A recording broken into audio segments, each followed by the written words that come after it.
parler beaucoup, manger l'argent, voyager beaucoup seulement, mais travailler beaucoup, créer des choses, emploi des jeunes, non, non, non.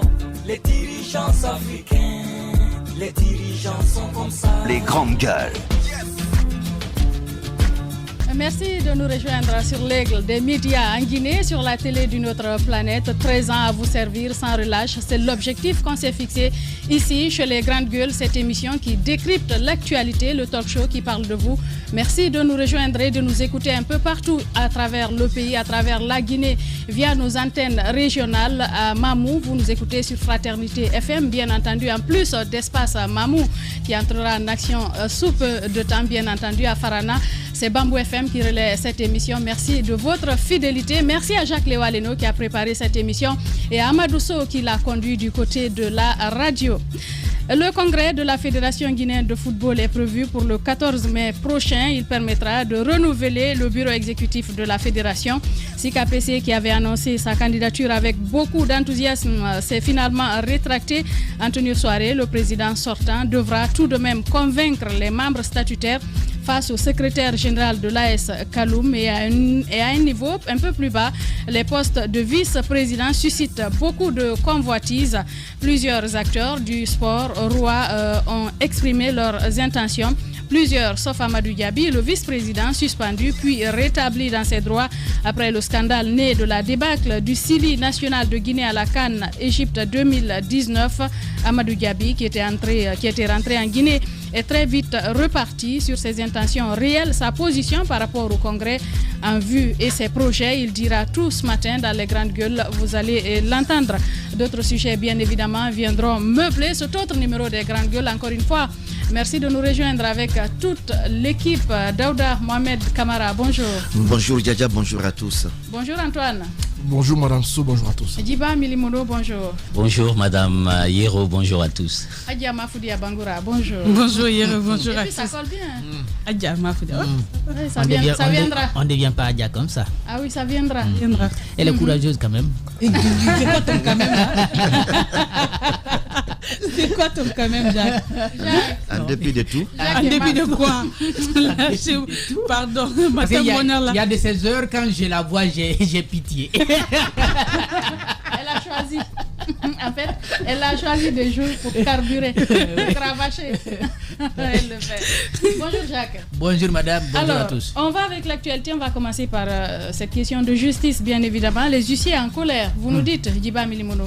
Oui, les huissiers sont en colère, si vous regardez un peu la chaîne pénale, parce qu'on parle un peu de la Chambre nationale des huissiers de Guinée. Et dans la chaîne pénale, vous savez, ils jouent un rôle fondamental dans l'exécution des décisions de justice.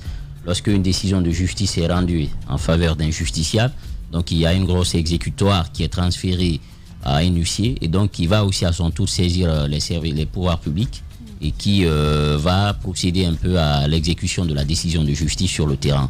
Vous savez que dans la chaîne pénale, chaque compartiment quand même joue un rôle fondamental pour permettre à l'appareil judiciaire de pouvoir fonctionner. Sauf que ces dernières années, il y a eu un dispositif, une mesure qui a été mise en place par le procureur près de la cour d'appel de Conakry, le procureur général de Conakry, donc qui a mis en place une note qu'on va appeler une réquisition. Maintenant, lorsque la justice décide de rendre une décision, en plus de la grosse exécutoire que l'huissier reçoit pour pouvoir exécuter la décision de justice, il faut d'abord saisir le procureur général près de la cour d'appel de Conakry par rapport à une note de réquisition. Donc lorsqu'il a la réquisition, il peut maintenant saisir les forces publiques pour pouvoir exécuter. Les forces publiques, c'est la police, c'est la gendarmerie, pour pouvoir aller exécuter la décision. Maintenant, aujourd'hui, à ce niveau, ça pose un problème. Parce qu'au lieu que ça soit une solution, c'est devenu un problème. Si un procureur de la République décide de mettre en place une note de réquisition, c'est-à-dire qu'il faut forcément maintenant passer par lui pour pouvoir saisir les forces publiques, la police et la gendarmerie. Et aujourd'hui, les huissiers sont dans une situation de blocage de fait. Parce que lorsqu'ils saisissent ces forces publiques, tant qu'ils n'ont pas cette note de réquisition qui est délivrée par le procureur général près de la cour d'appel de Conakry, ces hommes ne peuvent pas accompagner les huissiers sur le terrain. Et vous savez, il y a des situations, un simple huissier ne peut pas aller pour exécuter une décision de justice, pour une question de sécurité. Il faut l'accompagnement des OPJ, donc pour pouvoir exécuter la décision de justice. Donc aujourd'hui, cette note de réquisition, elle est devenue obligatoire. et nous apprenons qu'il y a des huissiers parfois. En quoi ça pose problème? Il y a une lenteur ou qu'est-ce qui se passe? Non, c'est parce qu'ils estiment aujourd'hui qu'il y a un traitement de faveur dans la situation. Non seulement ça retarde un peu la procédure, mais sauf qu'aujourd'hui, on accuse le procureur de donner des notes de réquisition à certains, mais pas à d'autres. Alors, il y a eu des enquêtes qui ont été menées, ils l'ont interpellé là-dessus, et là, ça répond, selon toujours les explications de la Chambre nationale des huissiers de Guinée, c'est que le chef de l'État aurait donné des ordres au procureur de ne pas délivrer les notes de réquisition. Donc, ça pose problème parce que tout de suite, on voit un peu l'interférence du pouvoir exécutif dans les compétences du pouvoir judiciaire. D'où la nécessité aujourd'hui de partager les deux pouvoirs. Donc, ça fait que si toutefois vous êtes peut-être en connivence ou en mal avec le pouvoir, on peut, à travers une telle décision, empêcher qu'on exécute une décision en faveur d'un citoyen. Et ça a des conséquences. Parce que premièrement, lorsqu'une décision de justice n'est pas appliquée, c'est que qu'est-ce qu'on fait? On crée un sentiment de résistance et de rébellion. Parce que lorsqu'un justiciable se dit que la décision est tombée et que l'huissier n'arrive pas à exécuter la décision, lui, il va se rendre justice. Je vous donne un exemple. Il y a des citoyens, le ministère de l'administration du territoire et de la décentralisation était dans une bâtisse qui appartient à un privé. Une décision avait été rendue à l'époque. Puisqu'ils n'ont pas pu exécuter la décision, l'huissier n'avait pas cette note de réquisition, le citoyen lui-même allait mettre dehors les effets du département. Donc imaginez... Le département lui-même. Le département, ce n'est pas le ministère en tant que tel, mais les embranchements du ministère de l'administration du territoire. Un service du département. Donc imaginez qu'un citoyen... Le CERPROMA, ne serait-ce pas le CERPROMA? Justement. Dans cette situation. Maintenant, imaginez qu'un simple citoyen puisse prendre une telle décision vis-à-vis des services publics. Maintenant, si c'est un simple citoyen qui est face à un autre, donc non seulement ça crée un peu la justice privée, parce que la personne va se rendre justice, et il y a aussi une rébellion. Et l'autre aspect aussi, c'est la sécurité de l'huissier lui-même. Donc aujourd'hui, ils ont fait une note de suspension d'activité qu'ils avaient adressée conjointement au ministre de la Justice, mais aussi au procureur général de la République, pour les intimer et attirer l'attention du ministre de la Justice sur les conséquences d'une réquisition obligatoire dans l'exercice de leur profession. Parce qu'aujourd'hui, on les empêche d'évoluer. Donc, ils ont demandé à ce que cette décision officiellement soit levée, qu'on puisse non seulement permettre aux huissiers, lorsqu'une décision est rendue, parce qu'elle est dotée d'une force exécutoire, que ça lui permette quand même lui-même de saisir les forces publiques, parce que les policiers ou les gendarmes, aujourd'hui, leur argument, c'est de dire si vous n'avez pas la note de réquisition, nous, on ne peut pas vous accompagner dans l'application de la décision. On requiert l'appui des officiers de police judiciaire. Justement, mais sauf qu'aujourd'hui, c'est conditionné par le procureur général de la République. Donc, c'est devenu obligatoire. Donc, il faut passer par lui pour avoir la note réquisitoire et convoquer les forces publiques. Donc, à ce niveau, on est en train d'assujettir leur mission à l'exécutif parce que ça veut dire tout simplement le chef de l'État a un droit de regard sur les décisions de justice.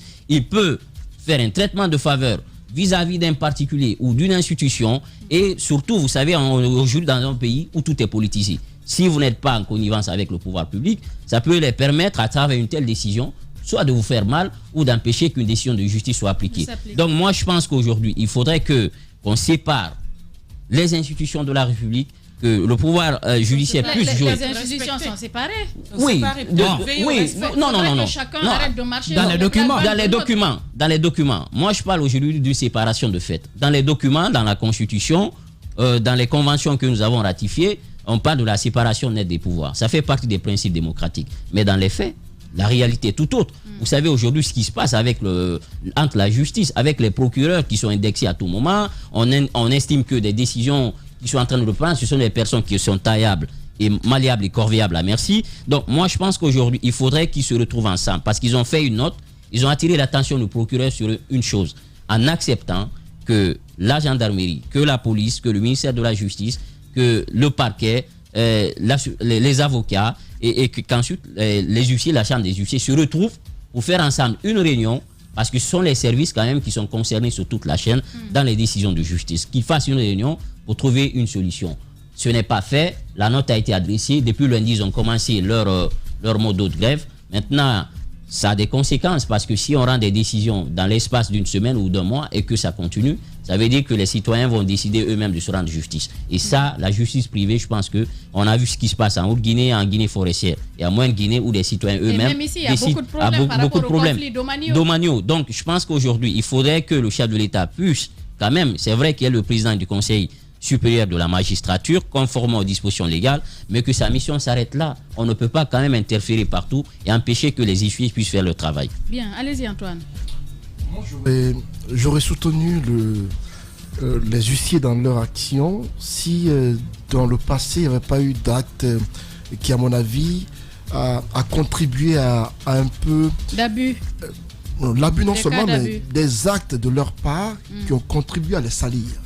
On a reçu récemment le secrétaire général de la Chambre des huissiers de Guinée. À l'écouter, sincèrement, j'ai été davantage confus dans leur mission sur le terrain, parce qu'il n'a pas été convaincant.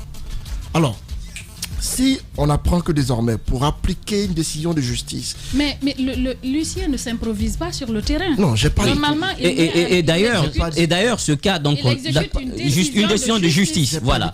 Et la décision de justice, et le cas dont, pour ne pas vous couper, le cas dont on a soulevé ici avec l'huissier, où on a parlé de vol de voiture et de dépassement dans l'exécution de justice, il dit que l'huissier qui a effectué le déplacement n'était pas accompagné.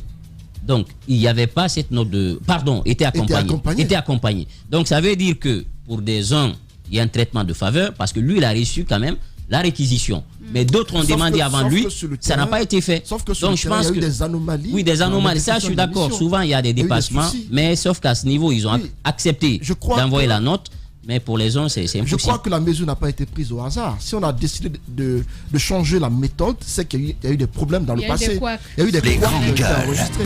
Il y a des descentes parfois musclées d'agents accompagnés d'huissiers à des heures non légales. Il y a parfois des actions à 4h, 5h du matin. J'ai été témoin de cela à Yataya, où on est venu faire sortir une famille d'un bâtiment à 5h du matin. On m'a appelé, j'ai encore des images dans le téléphone, où on est venu, manu militari, sortir une famille d'une concession à 5h du matin. Et ce jour-là, on est venu taper à ma porte à 5h. J'ai été sur le terrain voir ce qui se passait. L'exécution a eu lieu, on a cassé les murs du bâtiment. On a cassé les fenêtres même à coups de bâton par des policiers qui sont venus dans 2 pick-up pour agir devant un huissier de justice. Je me dis que parfois, il y a de l'abus dans les actions faites sur le terrain. Et à mon avis, cette mesure qui a été prise, elle peut être peut-être anormale vis-à-vis de la loi, mais je me dis que si elle vient de l'exécutif, mais si c'est par rapport aux anomalies qui sont souvent sur le terrain, je pense que l'ordre des huissiers, à mon avis, c'est une manière de réguler l'action des huissiers sur le terrain, parce que parfois certains font dans le zèle. Certains parfois, en voulant faire appliquer la décision de justice, ils ne pensent même pas que ceux contre qui ils vont sont des humains comme eux. Parfois, je constate qu'il y a une certaine déshumanisation dans les façons d'expulser les gens des maisons. Et parfois, c'est sous la complicité des huissiers de justice. Je ne suis pas en train de jeter l'opprobre sur eux. Je sais que parmi eux, beaucoup font bien leur travail. Mais il y a certains des brebis galeuses qui parfois font dans l'excès.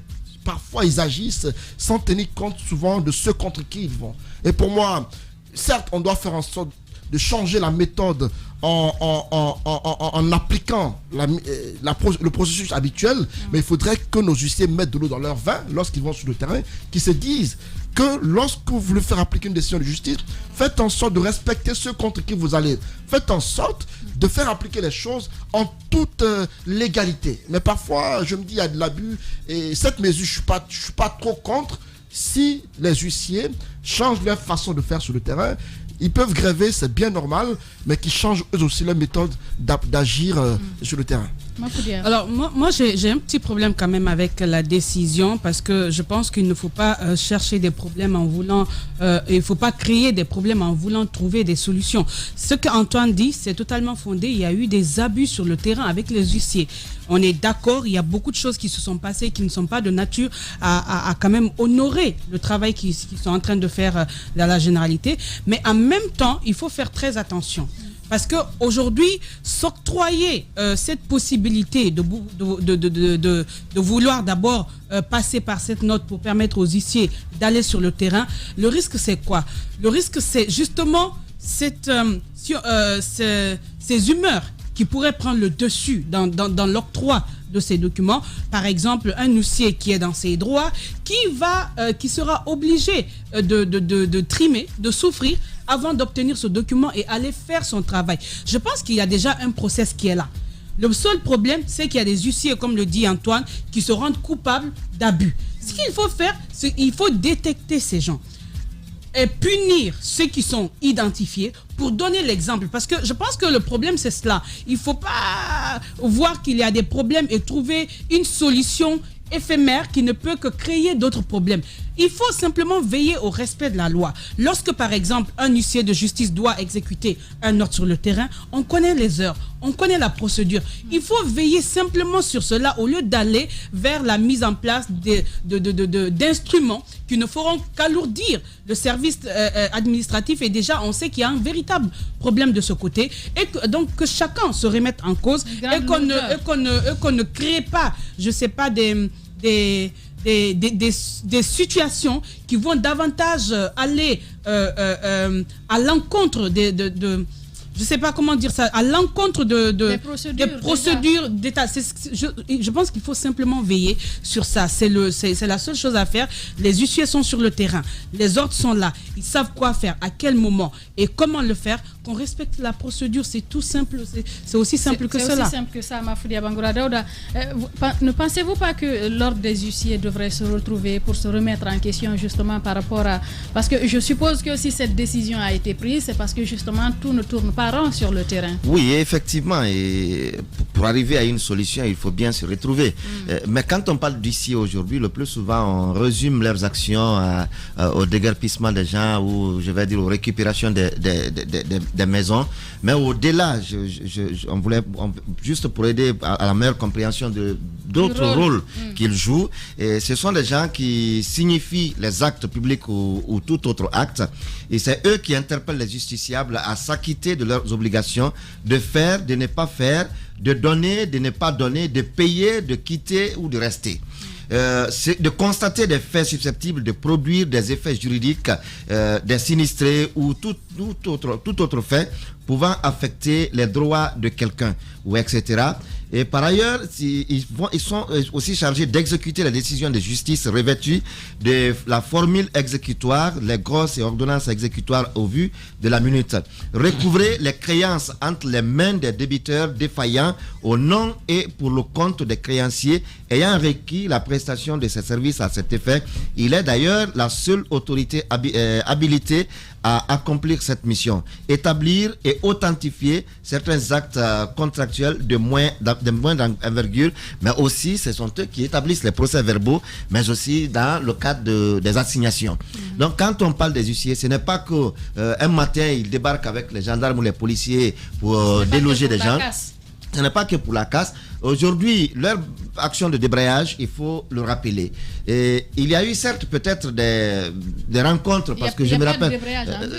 Il y a même un... Le débrayage est en cours. Oui, c'est en cours depuis lundi. Le truc, je vais dire, le courrier circule déjà d'ailleurs.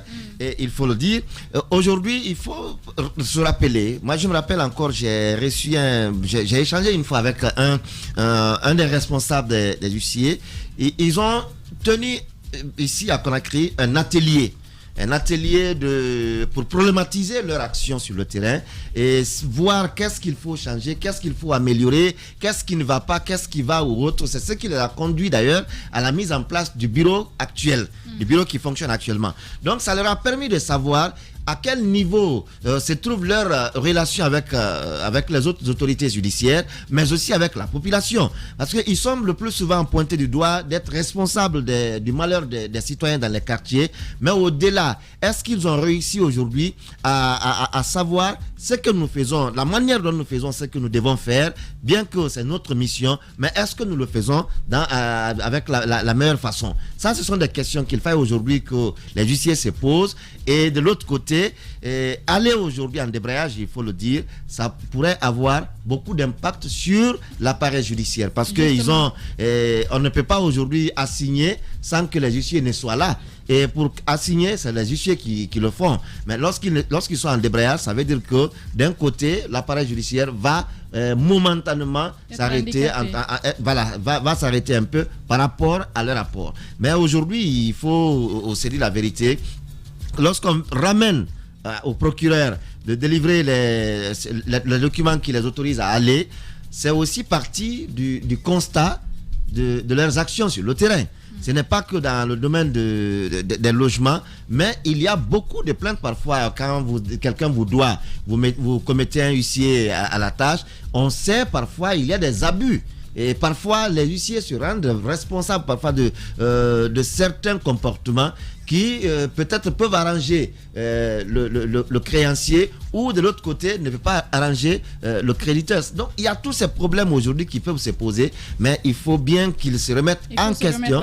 Il faut se remettre en question pour permettre quand même le bon fonctionnement de leur appareil. Jacques Lévaleno pour clore. Oui, vous savez, dans toute cette histoire, c'est le justiciable qui est au centre.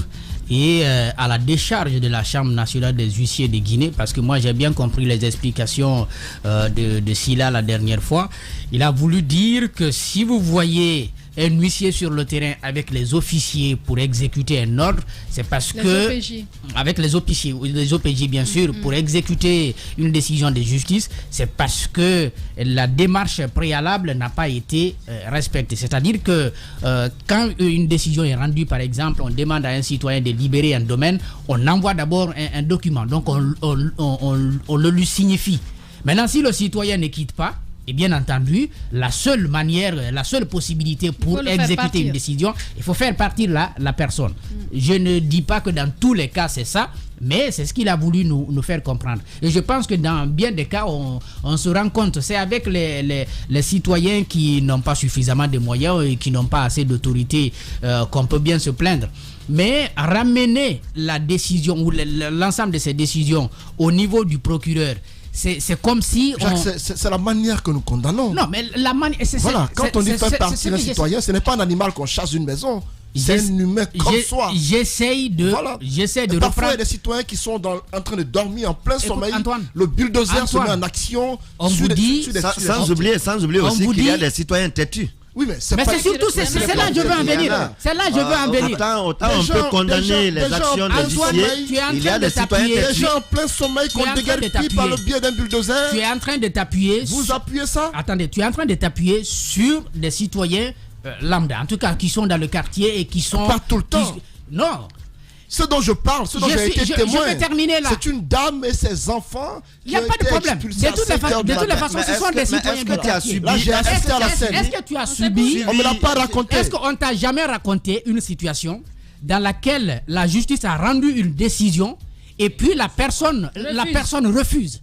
Et ce sont parfois des gens, des militaires, il y a même des procureurs. Moi, j'ai eu connaissance de 2 dossiers dans lesquels 2 procureurs étaient impliqués. C'était des dossiers domaniaux où, bien entendu, il y a des décisions de justice qui ont été prises contre ces procureurs-là, mais on n'arrive pas à exécuter ces décisions. Si on ramène désormais tout le problème au niveau d'un procureur, à supposer qu'un procureur soit impliqué dans un dossier, parce qu'ils sont citoyens aussi, et qu'on rende une décision, et il se trouve que c'est le même procureur qui doit donner une note à un huissier pour aller exécuter cette décision.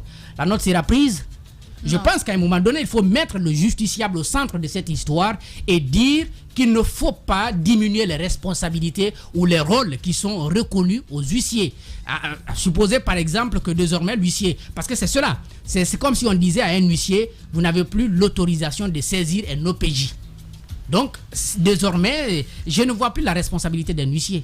Il faut désormais se référer au procureur. Et un procureur qui n'est pas, qui est nommé par le ministre de la Justice. Donc vous avez là l'exécutif qui prend les décisions jusqu'à un certain niveau. Il ne faut pas soutenir ça. Je pense qu'il faut se retrouver. J'ai juste précisé qu'il faudrait que nos huissiers également mettent de l'eau dans leur vin. Je suis d'accord. Et je crois... Les brebis galeuses en leur sein, il faut je suis d'accord.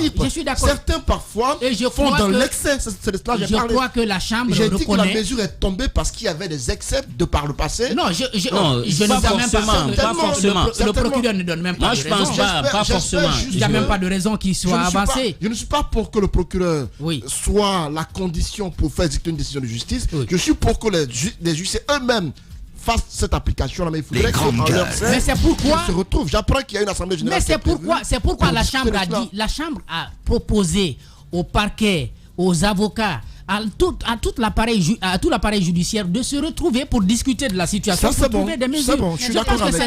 Je suis d'accord avec. C'est le parquet qui devrait faire cette proposition, se retrouver et discuter, au lieu de prendre une décision comme celle-là qui est à ma foi impopulaire. Bien. Alors, on continue cette émission. Certainement, les huissiers vont se retrouver. Ils vont trouver une solution à ce problème parce que... Une assemblée générale est prévue. Parce qu'on l'a dit, il y a parfois des dérives qu'on constate sur le terrain. On continue donc l'émission avec cette décision sur la circulation des gros porteurs. Antoine, interdiction pour les gros porteurs de circuler à certaines heures. Gros porteurs de circuler entre 5h du matin et 8h30 et entre 18h30 et 14h et 18h30. 14h et 18h30. Et la mesure est entrée en vigueur hier.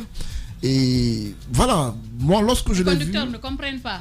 Lorsque je l'ai vu, je me suis dit, c'est encore une autre mesure comme celle auquel on assiste tout le temps. Mais ce n'est pas la première fois qu'on prend cette décision. C'est la énième fois. C'est une énième mesure qui est tombée.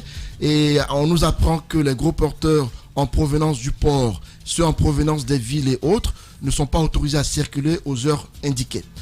La question c'est, comment va-t-on appliquer cette mesure quand on sait qu'il y a une multitude de camions, il y a tellement de camions à travers la capitale qu'on ne saurait pas comment les policiers peuvent empêcher cela. Surtout quand vous allez entre Dubreka et Conakry, dans le Grand Conakry, vous voyez que la plupart des gros porteurs qui transportent les agrégats et autres, mais c'est l'une des parties où il y a une circulation. Surtout dans la zone industrielle de Cagbelin, où entre le port de Conakry et les zones industrielles, la circulation elle est intense. Parce que j'apprends que le port, au niveau du port, il y a la direction qui va se retrouver pour prendre des dispositions. Apparemment, cette mesure ne les arrange pas du tout, parce qu'il faudrait que quand on sort les marchandises et autres, du port. Et autres, je ne sais pas comment dire ça. Les conteneurs. Les conteneurs du port, on nous apprend qu'il faudrait qu'on autorise à ce que ce soit transporté entre le port et la banlieue, chose qui ne sera plus possible. Et donc, les policiers, au niveau de la circulation routière, ont l'obligation désormais de veiller à ce que la mesure soit respectée, chose que je crains fort, parce que les transporteurs disent qu'ils ne sont pas les seuls à créer les embouteillages dans la circulation, chose avec laquelle je suis d'accord. Certes, on constate qu'il y a trop de pannes de camions dans la circulation. On le constate tout le temps.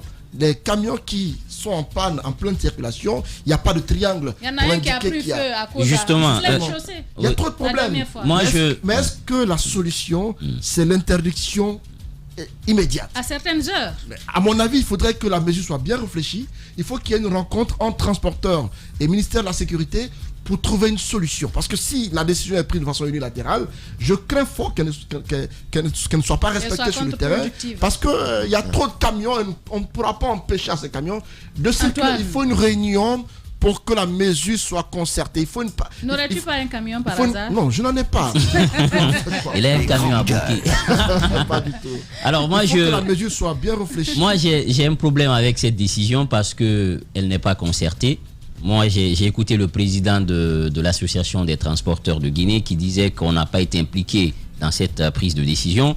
Et souvent, l'État s'inscrit toujours dans la même dynamique. Vous ne pouvez pas prendre une décision comme ça un beau matin sans associer ceux qui sont concernés par la décision. Surtout que ce n'est pas la première fois. Je me rappelle, c'est comme la situation des pharmaciens de Guinée avec des produits périmés et autres.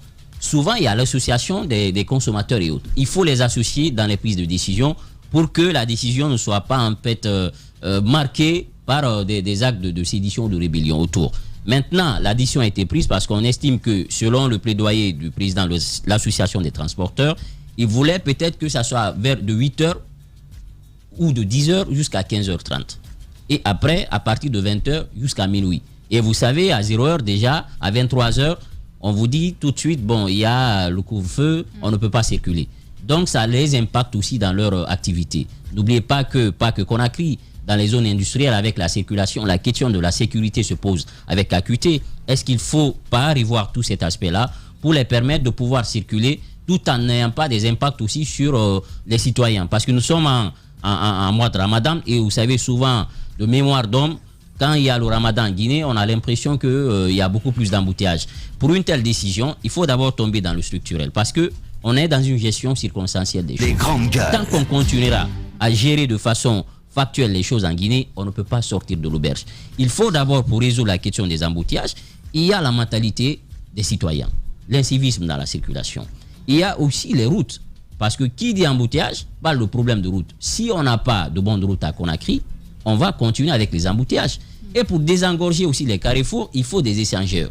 10 années après, on tombe toujours dans les mêmes décisions. Kabila est en cours. Oui, Kabila est en cours. Il faut le saluer. Un grand échange. Il faut saluer. Djiba, il ne faut pas ramener l'histoire de la Guinée à 10 ans quand même. Non, oui, je ne le ramène pas à 10 ans. Oui, mais sauf que... On aurait pu faire en 10 ans. On aurait pu le faire aussi en 10 ans. On aurait pu le faire aussi en 10 ans. En 10 ans, on aurait pu le faire aussi en 10 ans. Donc, moi, je ne suis pas en train de balayer du revers de la main ce qui est fait sur le terrain. Je sais qu'il y a des avancées dans certains domaines. Mais si on veut interdire des embouteillages dans un pays, ça suppose qu'il faut des routes. Il faut des échanges. Antoine. Il y a un grand échangeur en construction. Excuse-moi, pardon. Voilà. On est dans une émission. Alors, voilà. Donc, je suis en train de dire, pour résoudre la question des embouteillages, pas que les gros porteurs, il faut des routes. Et ça, il faut que le gouvernement puisse être dans un projet structurel. Il faut des échangeurs. En 10 années, je suis d'accord qu'on a beaucoup fait, mais sur le plan infrastructurel, beaucoup aussi reste à faire parce que, comme on dit, le développement passe par la route. Il faut aussi l'entretien. On parlait du projet Civita ici, je ne sais pas où en sommes-nous avec ce projet, parce que justement avec Bala Moussa Keïta, voilà, donc tant qu'on n'a pas aussi une structure chargée de l'entretien de ces engins roulants, ça veut dire que vous allez prendre des décisions et après ça va être des feux de paille. Il faut tout un ensemble d'abord autour, qu'il y ait une bonne réflexion avant de prendre une décision un beau matin. Bien, Daouda Mohamed pour clore. Quand moi j'entends les transporteurs ou l'association, je ne sais pas quoi, des transporteurs dire qu'on n'a pas été concerté, on n'a pas été entendu par rapport à ce qui se passe, je me dis que ce n'est que d'une manière d'amuser la galerie. Quand on voit aujourd'hui ce qui se passe dans la circulation avec les camions, je suis bien d'accord que ça va être difficile pour les gens à un moment donné parce que quand vous sortez les conteneurs, les marchandises du port, vous ne pouvez pas les débarquer la nuit, il y a l'insécurité qui est là. Ça, c'est une réalité. Mais quand vous prenez par exemple de la base militaire sur l'autoroute jusqu'à l'aéroport, vous trouvez des camions qui sont arrêtés là du matin au soir, qui ne sont à aucun mouvement, alors qu'à partir de 14h30, les véhicules maintenant, l'autre côté est utilisé par les deux sens sont utilisés, et que vous ayez des camions là, qui sont permanemment garés là, qui ne bougent pas, et vous voulez qu'il y ait une concertation pour... Est-ce que c'est là-bas leur gare? C'est pas là-bas leur gare. Parce qu'on a entendu non, mais c'est pas leur gare là-bas. Le directeur général de la police est intervenu sur ça à un moment donné parce qu'il y a quand même une mesure qui consiste à ramasser tous les véhicules qui garent le long des routes. Mais ils ne peuvent pas prendre les camions. Vous savez pourquoi? Il n'y a pas de grue. Oui, ils ne peuvent pas prendre des camions, mais il faut aujourd'hui... Non, il n'y a pas de grue. C'est vrai, il n'y a pas de grue. L'État ne peut pas trouver une grue pour... Il n'y a pas de grue aujourd'hui à la taille des camions, ça c'est une réalité. Mais il peut y avoir d'autres mesures en attendant.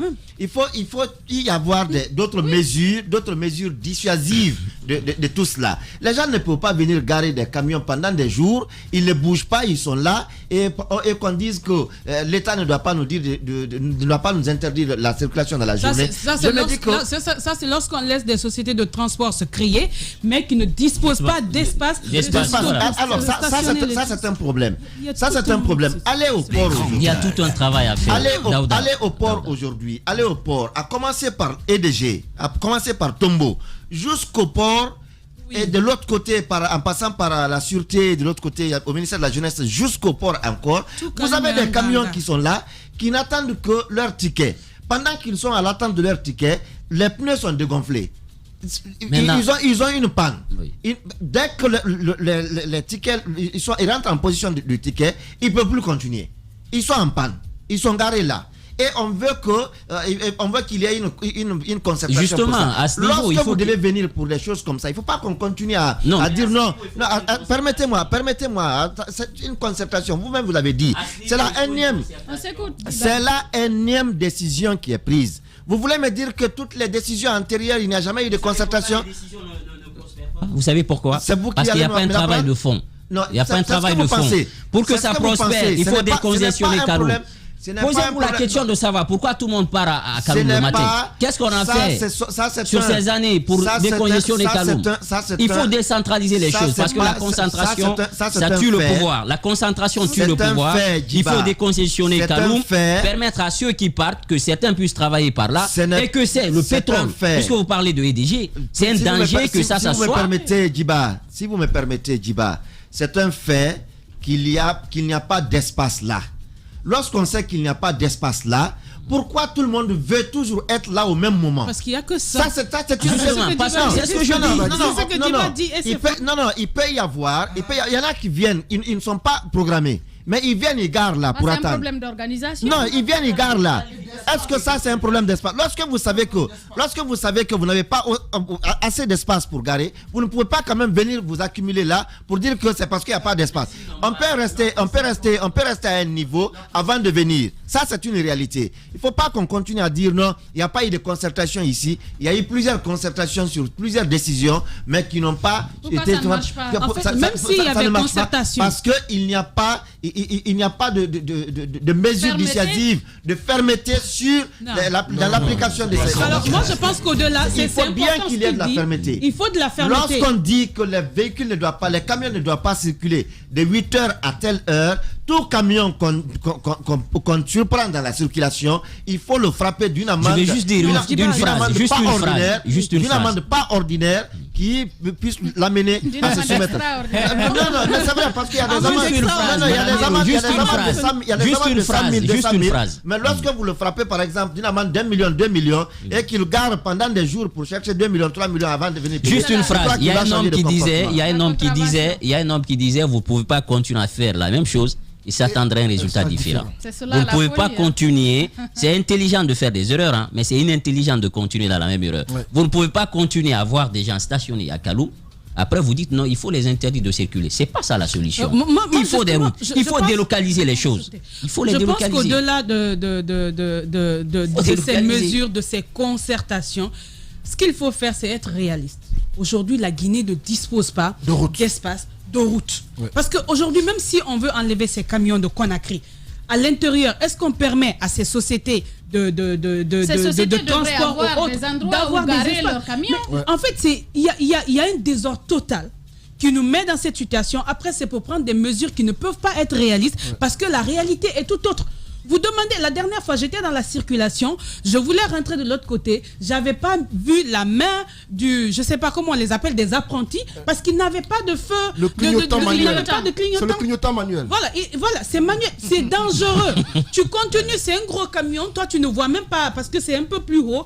Tu penses que lorsqu'il sera en train de dévier, tu verras derrière comme les voitures je sais pas, les voitures normales. Mais non, il n'a pas de clignotant. Là, tout à l'heure, Djiba parlait de contrôle technique. Ça n'existe pas en Guinée. Pour tout type de véhicule, ça n'existe pas. On parle de l'état des routes. Allez à Sangoya. Si un véhicule normal peut prendre, je ne sais pas, 1 minute pour dépasser un coin, un gros camion va prendre peut-être 5 minutes ou plus. Parce qu'il faut aller doucement, parce qu'il y a les risques. On a vu des cas de camions où le contenu s'est déversé. Juste parce... Exactement. Mais je pense qu'il y a trop d'éléments. Tant qu'on ne prend pas tout ceci en compte, on ira vers ces décisions. Parce qu'on comprend bien, quand on lit la note, c'est lié à la plainte des citoyens qui ne comprennent pas, lié à l'embouteillage, au fait que des camions tombent en panne et qui restent là-bas. Je crois que même dans le pont de Dabompa, ces jours-ci, il y a un camion qui est en panne. C'est des pneus qu'on a mis à quelques mètres du coup, ramaser ces camions.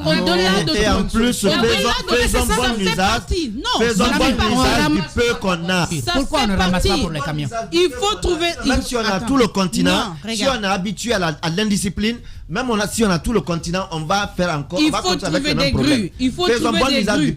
Il faut avoir des infrastructures routières. Il faut qu'aujourd'hui, les sociétés de transport qui créent leur entreprise puissent disposer d'assez d'espace pour stocker, parce que ce qu'on voit du côté tout au long de Yimbaya, c'est la faute à qui?